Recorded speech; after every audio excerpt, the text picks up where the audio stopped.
வணக்கம் சொந்தங்களே, எல்லாம் எப்படி இருக்கீங்க? நல்லா இருக்கீங்களா? நம்ம ஊரில் இன்றைக்கி நல்லா வெயில் அடிக்குதா, வெயிலுக்கு ஏற்ற வேலையும் ஆரம்பிச்சாச்சிங்க. அது என்னென்னு பார்த்தீங்கன்னா, இன்றைக்கி வந்து செக்காட்டுறதுக்காக அத்தை எள்ளு வாங்கிட்டு வந்திருந்தாங்க. முன்னாடி வந்து நம்ம காட்டில் விதைப்போங்க. இந்த வருஷம் நல்ல மழை இல்லையா, தண்ணி இல்லாததுனால விலைக்கு தான் வாங்கிட்டு வந்தோம். இதில் வந்து நல்லா புடச்சி கொடுத்துருப்பாங்கன்னு பார்த்தோம் பாருங்கள். நிறைய அப்படியே என்ன பதிர் எல்லாம் கொடுத்துட்டாங்க. நம்ம எப்பயுமே இந்த மாதிரி பதிர் எள் இல்லாமல் நல்லா சுத்தமாக புடச்சிட்டு தான் கொடுப்போம். ஆனால் இது வந்து நிறைய என்னென்னா கல் இருக்கும், கீழே கல், அப்புறம் வந்து இந்த பதிரெல்லாம் போயிடுங்கிறதுனால இது மாதிரி தண்ணியில் போட்டுட்டு நல்லா அலசிட்டு அதுக்கப்புறம் காய போட்டு நம்ம செக்காட்டிக்கலாம். அப்போ தான் நமக்கு வந்து இந்த எண்ணெயும் நல்லா கலராக இருக்கும், நல்லா பார்க்குறதுக்கு நல்லா இருக்கும், சாப்பிடும்போது கசப்புத்தன்மை இருக்காது. பாருங்கள் எவ்வளோ பதிரெல், இதில் நிறைய பாருங்கள் தூசு இந்த மாதிரிலாம் இருக்கும். இதை வந்து தண்ணியில் கொட்டி அரிச்சிட்டோம்னா நல்லா மிதந்து வந்துடும். அதெல்லாம் தனியாக எடுத்துட்டு இதை நல்லா கழுவிட்டோம்னா பாருங்கள், இந்த அழுக்கெல்லாம் போயிடுச்சுன்னா நல்லா எள்ளும் நல்லா முத்தாட்டம் இருக்கா. இதை நல்லா அப்படியே அரிச்சிட்டோன்னா கல் இருக்காது. அதுக்கப்புறம் நம்ம நல்லா தண்ணியெல்லாம் ஊற்றிட்டோன்னா அந்த சாயெல்லாம் போனதுக்கப்புறம் எண்ணெய் சாப்பிடும்போதும் கசப்பு இருக்காது. நல்லா இது போல் நல்லா அலசி காய வச்சுட்டு செக்காட்டிட்டு வந்து நல்லா வெயிலில் காய வச்சுட்டு எண்ணெய் நல்லா 2-3 நாளைக்கு வெயிலில் வச்சுட்டோம் அப்படின்னாக்க எண்ணெய் நீங்கள் 2 வருஷம் வச்சுருந்தா கூட ஒன்றுமே ஆகாதுங்க. நல்லெண்ணெய் வேணுங்கிறப்பெல்லாம் புளிச்சக்கீரை கடைஞ்சாக்க, பருப்பு கடைஞ்சாக்க நம்ம கொஞ்சம் கொஞ்சம் ஊற்றி சாப்பிடலாம். அப்புறம் இட்லி தோசைக்கு பொடி செய்வோம் இல்லையா, அதுக்கெல்லாம் ஊற்றி சாப்பிட்லாம். ஊறுகாய்க்கு போட்டுக்கலாம். ஊறுகாய்க்கு போடலாம். வெல்லமும் போட்டு ஆட்டணும். ஆமாம். இதுக்கு வந்து என்னென்னா காய வச்சு நம்ம செக்காட்ட போவோம் இல்லையா, அப்போ வந்துட்டு வெல்லம் சேர்த்து ஆட்டுவாங்க. வெல்லம் சேர்த்து ஆட்டும் போது தான் நல்லா அந்த எண்ணெய் பிரிஞ்சு வரும், அந்த புண்ணாக்கை விட்டு தனியாக பிரிஞ்சு வருங்கிறதுனால அந்த மாதிரி போட்டு ஆட்டுறதுங்க. அந்த புண்ணாக்குல கூட அந்த வெல்லத்தை போட்டு சாப்பிட்டா சூப்பரா இருக்கும். அது வந்து என்னன்னா எள்ளு கொட்டி ஒரு 2-3 சுத்து விட்டோடனே கொஞ்சம் மையாம இருக்கும். அப்போ வந்து அந்த வெல்லம் போட்டு வெல்லம் போட்டு அந்த எண்ணெய் பிரிஞ்சு வரதுக்கு முன்னாடி அப்படியே எடுத்து சாப்பிட்டீங்கன்னா அவ்வளோ இனிப்பா ரொம்ப சூப்பரா இருக்கும். ஆனால் எள்ளு புண்ணாக்கு, அந்த புண்ணாக்கு கண்ணு போட்ட மாட்டுங்களுக்குலாம் போட்டா அந்த நல்லது தானே. ஆமாம். இது வந்து என்னன்னா இந்த எள்ளு வந்து ஆட்டினதுக்கு அப்புறம் அந்த புண்ணாக்கு இருக்கு இல்லையா, அது வந்து இந்த மாடுகள் கண்ணு போட்டால் வந்து அந்த செத்தன்னு சொல்லுவாங்க. அது வந்து வயிறுக்குள்ளே ஏதாவது இது இருந்தால் கூட இந்த எள்ளு புண்ணாக்கு வந்து ஊற வச்சு நம்ம மாட்டுக்கு போட்டோம் அப்படின்னா ரொம்ப நல்லது. ஆட்டுக்குட்டி மாட்டுக்கு எல்லாத்துக்குமே. அதுவும் அளவாக போடணுங்க. இது ரொம்ப உடம்பு ஹீட் ஆகிடும். சும்மா கொஞ்சமாக போடுவாங்க. கண்ணு போட்ட மாட்டுக்கு போட்டால் அந்த இருக்கிற கசம்லாம். ஆமாம், பால் நல்லா எடுக்கும், மாட்டுக்கு உடம்புக்கும் நல்லது. அது ஊற்றுட்டுங்களா? அரிச்சு போடு. தண்ணி நிறையா இருக்கே, இதில் ஊற்று. பாருங்கள் அந்த எள்ளில் எவ்வளோ கல் இருக்குது பாருங்களேன்.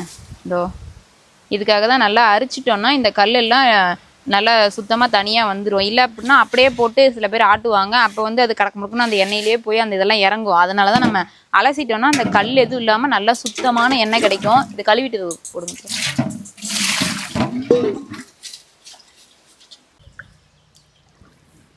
என்னத்தை காலையிலேயே ஃபோன் பேசிகிட்டு இருக்கீங்க? பாப்பா ஃபோன் பண்ணுதுப்பா. பாருங்க காலையிலேயே அவங்க பொண்ணுக்கிட்ட பேச ஆரம்பிச்சிட்டாங்க. அத்தையும் என்ன சாப்பிட்டாங்களாமா, என்ன பண்ணிட்டு இருக்கிறாங்க? சாப்பிட்டாங்களா, நீங்கள் சாப்பிட்டீங்களான்னு கேட்டுது. இன்னும் சாப்பிடலப்பா, நாங்கள் எல்லாம் அலசிட்டு இருக்கிறோம். அப்புறம் என்ன சாப்பாடுன்னு கேட்டுது.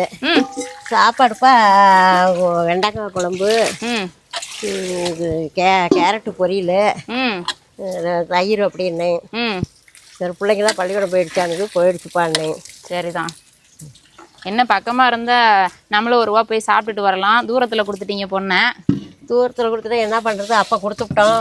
தெரிகிற வாரம் தெரிஞ்சுதான் அப்போ கொடுத்துருக்க மாட்டோம் அவ்வளோ தூரத்தில். அப்புறம் பொண்ணை பெற்றதெல்லாம் அப்புறம் பொண்ணுங்கள்லாம் சின்ன பிள்ளைகள நம்மளை காலை சுற்றி கிடந்தது. அப்போ வருத்தமாக தான் எனக்கு இருக்குது. என்ன பண்ணுறது? அதுக்காக பொம்பளை பிள்ளைங்களை கூடவே வச்சுட்டு இருக்க முடியும்? கூடவே வச்சுட்டு இருக்க முடியாது. அங்கேயும் புது முகம். அப்புறம் அதெல்லாம் கடவுள் கொடுத்த செயலுப்பா. அது பிள்ளைங்க நம்மளை மறந்துட்டு இருக்கிறது. எல்லாம் பொண்ணுங்களை பெற்ற அம்மா அப்பா எல்லாருமே பக்கத்துலேயே இருக்க முடியாதுன்னு தான் தூரத்தில் கல்யாணம் பண்ண ஒரு இது கிடைச்சாலும் கல்யாணம் பண்ணிக்கிறாங்க. ஆனாலும் என்ன ஒன்று, போகிற இடத்துல எல்லாருமே புதுமுகம் அப்படிங்கிறதுனால அவங்களும் ஒரு பயத்தோடு போவாங்க. ஆனாலும் அவங்க வீட்டில் இருக்கிற மாதிரியே அவங்க அதை என்னென்னா போகிற இடத்துல மாமனார் மாமியார் மித்த உறவுகள் எல்லாருமே அவங்க குடும்பத்தில் ஒருத்தராக அவங்க கூட இன்னும் நல்லா ஒரு மாமியார் வந்து ஒரு அம்மா மாதிரி இருந்தாங்கன்னா என்றைக்குமே வந்து மாமியார் மருமகள்னு ஒரு இதே இல்லாமல் எல்லாரும் ரொம்ப சந்தோஷமாக இருக்கலாம். எல்லாருமே அப்படியே இருப்பாங்க. அது கடவுளோட கையில் தான் இருக்குது. எங்கள் பாப்பாலாம் ம் எனக்கெல்லாம் வந்துட்டு போணுச்சுன்னா அந்த ஓடை வந்து திரும்பி திரும்பி பார்த்துக்கிட்டே போகும். எல்லா அப்பா அம்மாவுக்குமே தன்னோட பிள்ளைங்க நம்மளோடய இருக்கணும் அப்படிங்கிறது ஆசை தான். ஆனால் பொம்பளை பிள்ளைங்கள்லாம் குறிப்பிட்ட வயசுக்கு மேலே என்னதான் இருந்தாலும் ஒருத்தர் கையில் பிடிச்சி கொடுக்கணும் அப்படிங்கிற ஒரு கட்டாயத்தில் இருக்கும். அதனால் பிள்ளைங்க எல்லாருமே கல்யாணம் பண்ணி போகும்போது நம்ம எவ்வளோதான் பார்த்து பார்த்து வளர்த்துனாலும் அதுக்கப்புறம் கல்யாணம் பண்ணி கொடுக்கும்போது மனசு சங்கடமாக தான் இருக்கும். இருந்தாலும் பிள்ளைங்க வந்து போகும்போது நம்ம பிள்ளைங்க நம்ம வீட்டுக்கு வந்துட்டு போகும்போது ஒரு ஏக்கத்தோடு பார்க்கறது தான். அப்போ உங்களுக்கே அப்படி இருக்குன்னா பிள்ளைங்களோட மனசு எப்படி இருக்கும்? அதுக்கு தான் அவங்களோட வீட்டில், அதாவது என்னன்னா அவங்களோட மாமனார் மாமியார் நம்ம வீட்டு பொண்ணு மாதிரி அவங்களோட ஒரு பொண்ணாக நினச்சாங்கன்னு வச்சுக்கிங்க, எந்த ஒரு பொண்ணுக்குமே நம்ம அப்பா அம்மா நம்ம கூட இல்லைங்கிற கவலையே தெரியாது. அந்த விதத்தில் கடவுள் எனக்கு அதிர்ஷ்டம் கொடுத்துருக்காரு. எங்கள் அத்தை எங்கள் மாமா எனக்கு அந்த மாதிரி அமைஞ்சிருக்காங்க. அந்த மாதிரி எல்லாரும் நினச்சிங்கன்னா எல்லாருக்குமே வாழ்க்கை ரொம்ப சந்தோஷமாக இருக்குங்க. அதுதான் பேத்தி மஞ்சு பாப்பா சொல்லும், ஆயா நீ அத்தை வந்துட்டு ஊருக்கு வந்துட்டு போனதுன்னா நீ ஓட வரையிலும் போயிட்டு திரும்பி பார்த்துட்டு வந்து ஒரு நாளைக்கு அழுதுகிட்டே இருக்கிற, எண்ணெயெல்லாம் பக்கமாக கொடுத்துறாயா, என்னை பார்த்துக்கிட்டே இருப்ப அப்படிங்குது. ஆமாங்க, ஏன்னா வந்து பொம்பளை பிள்ளைங்களுக்குலாம் வந்துட்டு அந்த பக்கத்துலேயே இருந்து சின்ன வயசுலேருந்து பார்த்துட்டு, ஆனால் பசங்க தான் அந்த விஷயத்தில் ரொம்ப அதிர்ஷ்டம் பண்ணிட்டாங்க போல். எப்போயா இருந்தாலும் அம்மா அப்பா கூடயே இருந்துடுறாங்க. பொம்பளை பிள்ளைங்கன்னா எப்படி தான் பக்கத்தில் கல்யாணம் பண்ணாலும் தூரத்தில் கல்யாணம் பண்ணாலும் தனியாக போயிடுறோமா இல்லையா? அதனால் பிள்ளைங்களுக்கு வருத்தம். அதனால தான் பாப்பா இப்போவே சொல்கிறா, எனக்கு வந்து காலேஜ் போனால் கூட என்னை டெய்லி போயிட்டு வர மாதிரி காலேஜில் சேர்த்து விடுங்கம்மா, கல்யாணம் பண்ணாலும் எனக்கு பக்கமான ஊரில் நான் எங்கள் அப்பா அம்மா ஆயாவெல்லாம் நினச்சோடனே பார்க்குற மாதிரி பக்கத்துலேயே கல்யாணம் பண்ணி கொடுங்கங்கிறாங்க. அவளோட தலையெழுத்து எங்கே இருக்குதோ யாருக்கு அந்த அவளோட ஆசை அப்படி. அதெல்லாம் பாப்பாவுக்குலாம் பக்கமாக மாப்பிள்ளை கிடைச்சிக்கான். ஆயாவுக்கு அப்படி ஒரு நம்பிக்கையாக்கும். எனக்குலாம் நம்பிக்கை இருக்குது. நான் தான் என் பிள்ளைய தூரத்தில் கொடுத்து விட்டேன். சரி விடுங்க, நினச்சா போயிட்டு பார்த்துட்டு வரலாம். இதனால என்ன இருக்குது? பக்கத்தில் இருந்தாலும் தூரத்தில் இருந்தாலும் நம்ம பாசம் நம்ம பிள்ளைங்க மேலே இல்லாமல் எங்கே பட போகுது பாருங்கள். நல்லா இதை நல்லா நம்மளும் அலசிட்டோம். கல் எல்லாமே எடுத்துட்டதுக்கப்புறம் பாருங்கள், அத்தை தண்ணி ஊற்ற ஊற்ற நல்லா அந்த கலர் சாயம் பூரா கீழே இறங்கிரும். அது இறங்கினதுக்கப்புறம் பார்த்திங்கன்னா எள்ளும் நல்லா கலராக இருக்கா. எண்ணெய் வந்து அந்த சாயம் போனதுக்கப்புறம் பார்த்திங்கன்னா நல்லா எண்ணெய் முத்தாட்டம் நல்லாயிருக்கும். இதை ஆட்டி எடுத்து நம்ம 2 வருஷம் 3 வருஷம் கூட அந்த வெல்லம் போட்டு வச்சுருக்கிறதுனால கெடவே கெடாது, நல்லாயிருக்கும் எண்ணெய். இதை வந்து நம்ம பிள்ளைங்களுக்கு வந்து கண்ணுக்கு அந்த என்னது தேய்ச்சி நல்லா குளிப்பாங்க. தீபாவளி, ஆடி 18, ஆடி 1 அதுக்கெலாம் வந்து நல்லா உச்சந்தலையில் வச்சு தேய்ச்சி அந்த ஹீட்டை சூடு குறையும் அப்படின்னு சொல்லிட்டு கண்ணுக்கெலாம் விடுவாங்க. ரொம்ப நல்லது. அதுக்காகவே இது வந்து என்னென்னா நிறைய பேர் வந்து விளக்குக்கு போடுறது ரொம்ப நல்லது. அதனால தான் நல்லெண்ணெய்ங்கிறது நம்ம உடம்புக்கு சாப்பிட்றதுக்கு சாமிக்கு பயன்படுத்தலாம் எல்லாமே ரொம்ப நல்லதுங்க. இது போல் ஆட்டி நம்ம செக்கு போட்டு வச்சுக்கிட்டோம்னா அப்பப்போ ஒரு 2 மாதத்துக்கு ஒரு டைம் வெயிலில் எடுத்து வச்சுருவோம். அது என்ன பண்ணுவாங்கன்னா நம்ம ஊர் பக்கம் என்ன பண்ணுவாங்கன்னா எண்ணெய் ஆட்டி வெயிலில் வச்சதுக்கப்புறமே உள்ளே எடுத்து வைப்போம் இல்லையா, அந்த கக்கமெல்லாம் தெரிஞ்சு வேறு பாத்திரத்தில் மாற்றி வைப்பாங்க. அப்போ சின்னோண்டு வெல்லம் போட்டு வச்சுருவாங்க. அப்போ வெல்லம் போட்டு வச்சிட்டோம்னா இன்னும் நல்லாவே இருக்கும். ரொம்ப நாளைக்கு இருந்தாலும் எண்ணெய் நல்லாவே தெளிவாகவே இருக்கும். இன்னும் தண்ணியாட்டம் வெள்ளையாக வருதுப்பா. ஆமாம், தொட்டி பக்கத்தில் இருக்கிறதுனால நமக்கு வேலை கொஞ்சம் கஷ்டமில்லாமல் போயிடுச்சு. முன்னாடிலாம் வந்து அங்கே கிணத்துக்கிட்ட இருந்து தூக்கிட்டு வந்து தான் எள்ளு அலசுவோம். தண்ணி புழங்குறதுக்கே அங்கேருந்து தான் கொண்டு வருவோம். இப்போ தான் இப்போ 2-3 வருஷத்துக்கு முன்னாடி தான் இந்த தொட்டியெல்லாம் கட்டணுமா, அதனால் கொஞ்சம் இன்னைக்கு இங்கேயே தண்ணி இருக்கும், கொஞ்சம் சௌகரியமாக போயிடுச்சுங்க. சரிங்க, தண்ணி ஒழுவிட்டு இருக்கட்டும். நானும் அந்த மாடு எல்லாத்தையும் கொண்டு வந்து நிழல கட்டிட்டு பாருங்க, வெயில் பயங்கரமாக அடிக்குது. இதுக்கு மேலே வெயிலில் இருந்தோம்னா மாடு கண்ணுன்னா நம்மளும் எல்லாரும் சேர்ந்து மயங்கிடணும் மாட்டுக்கு. கொஞ்சம் நேரம் நின்னா போதுங்க, அப்படியே நம்மளுக்கு வேர்த்து கொட்டுது. மாடுகளும் கொஞ்சம் நேரம் வெயிலில் மேய்ஞ்சிட்டு இருக்குன்னு காலையே கொண்டு போய் கட்டிட்டு அப்புறம் கட்டுத்தரையெல்லாம் பாருங்க இன்னும் கூட்டவே இல்லை. பிள்ளைங்க எல்லாம் வந்து காலைல கொஞ்சம் நிறைய எழுதுகிற வேலை இருந்துச்சா, அதனால் அவனுங்களும் எழுதிட்டு இருந்தானுங்க. நம்மளும் சாப்பாடெல்லாம் செஞ்சு முடிச்சுட்டு துணி துவைச்சிட்டு அவனுங்களை ரெடி பண்ணிட்டு அவனுங்களையும் கொண்டு போய் விட்டுட்டு வந்தாச்சு. இப்போ இவனுங்களையும் நிழல்ல மாடுக நல்லா கட்டிவிட்டு அதுக்கப்புறம் போய் தாங்க நாங்கள் சாப்பிடணும். நீங்களாம் சாப்பிட்டீங்களா? பசங்க எல்லாரும் ஸ்கூலுக்கு போயிட்டாங்களா? எல்லாம் புது ஸ்கூல் போயிருக்காங்களா? எப்படி இருக்காங்கங்கிறதையும் சொல்லுங்கள். உங்கள் வீட்டில் என்ன சமைச்சிங்க, சாப்பிட்டீங்க?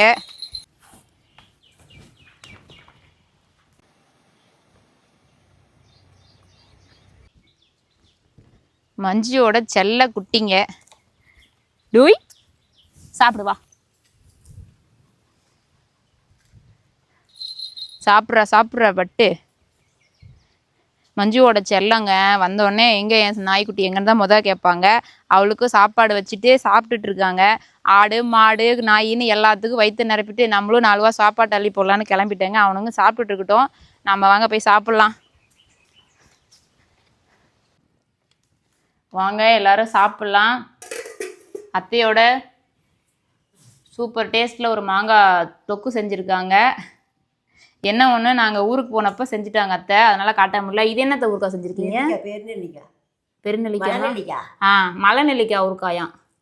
எல்லாமே வந்து போடும்போது சொல்ல மாட்டேங்கிறீங்க, போட்டு முடிச்சதுக்கப்புறம் காமிச்சு போடுறீங்க. அப்புறம் தம்பி இல்லை, அப்புறம் ஊருக்கு போயிடுச்சு, அப்புறம் நான் போட்டப்பா. சரி சரி,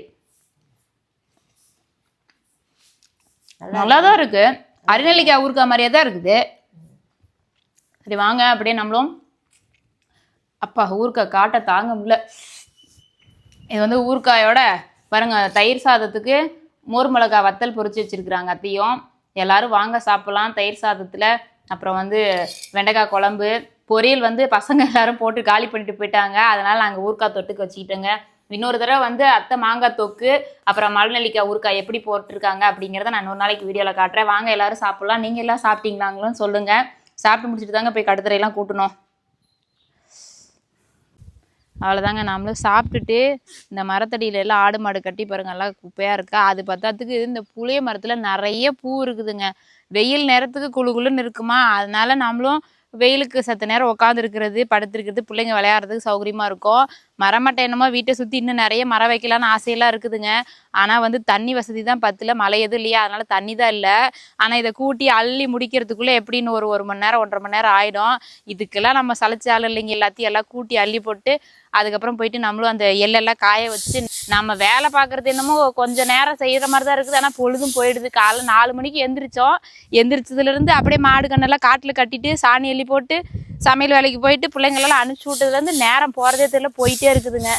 நாங்களும் இதெல்லாம் கூட்டி முடிச்சுட்டு எள்ளு காய போட்டு அப்படியே ரேஷன் கடைக்கு போயிட்டு இன்றைக்கி பொருளாக வாங்கிட்டு வரணுங்க. அங்கே போனாக்கா ஒரு பொழுதே ஓடிடும். இன்றைக்கி இருக்கிற குறை பொழுது அங்கே போயிடும்.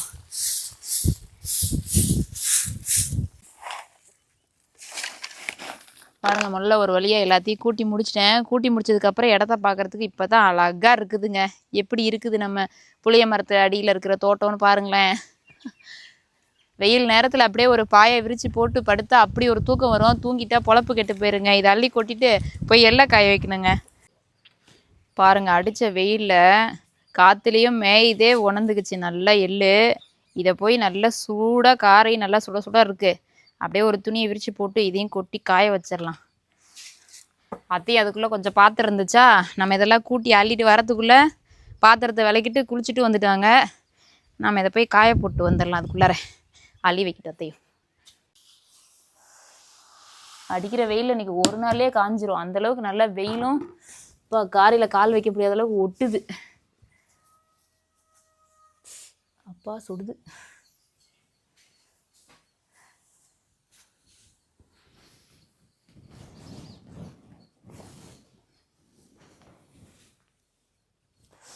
அம்மா பொடி இந்த விட்டுடுது. எப்பா இது இந்த எள்ளு அலசி எடுக்கிறதுக்கு ஒரு மழையாக ஒரு மாதமாக ஆகிட்டு வந்து அப்படியே கிடக்குது. ஒரு மாதமாக ஆகிட்டு வந்து அப்படியே கிடக்குது, ஒரு மழையாக இருக்குது. இன்னைக்கு தான் நேரம் வந்துருக்குத. நல்ல நேரம் வந்துருக்கிறதுக்கு. அப்பா இப்போ கைப்பட்டா தான் கண்ணாடி எதுவுமே. எப்படி இருக்குது எள்ளு பாரு, அழகாத்தான் இருக்கு. அப்பா எனக்கு காலு யாரு தீக்குப்பா. காலு தீதா? நான் அதோட தான் முட்டி போட்டிருக்கேன். பாதத்தை கீழே வச்சா சுடுது. முட்டி வலிக்குப்பா. அப்புறம் என்ன பண்றது, சுடுத. இன்னைக்கு ஒரே நாள்ல வெயில்ல நல்லா காய போகுது எள்ளு. போட்டாச்சா? காத்துல போகுது, டக்குன்னு கொட்டுங்க. இல்ல ஐயோ, அடடடடடா, காத்து ஓவரா சீலையெல்லாம் உருட்டி விட்டுருச்சு. டக்குன்னு கிண்டி விடுங்க போவோம். அவ்வளோதாங்க, எல்லாத்தையும் கொண்டு வந்து அள்ளி எள்ளெல்லாம் காய வச்சிட்டோம். சூடுன்னு கூட பார்க்காம கால் ஒட்ட கிண்டிட்டோமா, எப்படி இந்த பொழுதுக்கு நல்லாவே காஞ்சிரும். எள்ளு ஒரு 2-3 டைம் கிண்டி விட்டோம்னா சூப்பராக காஞ்சிரும். நாங்களும் அப்படியே அத்தை ரேஷன் கடைக்கு போகிறதுக்கு ரெடி ஆகிட்டாங்க. நானும் போயிட்டு ரெடி ஆகிட்டு போய் ரேஷன் பொருள் வாங்கிட்டு வரேங்க. நம்ம ஊர் ரேஷன் கடைக்கு போனாக்க எப்படியும் ஒரு பாதி பொழுது அங்கேயே போயிடும்.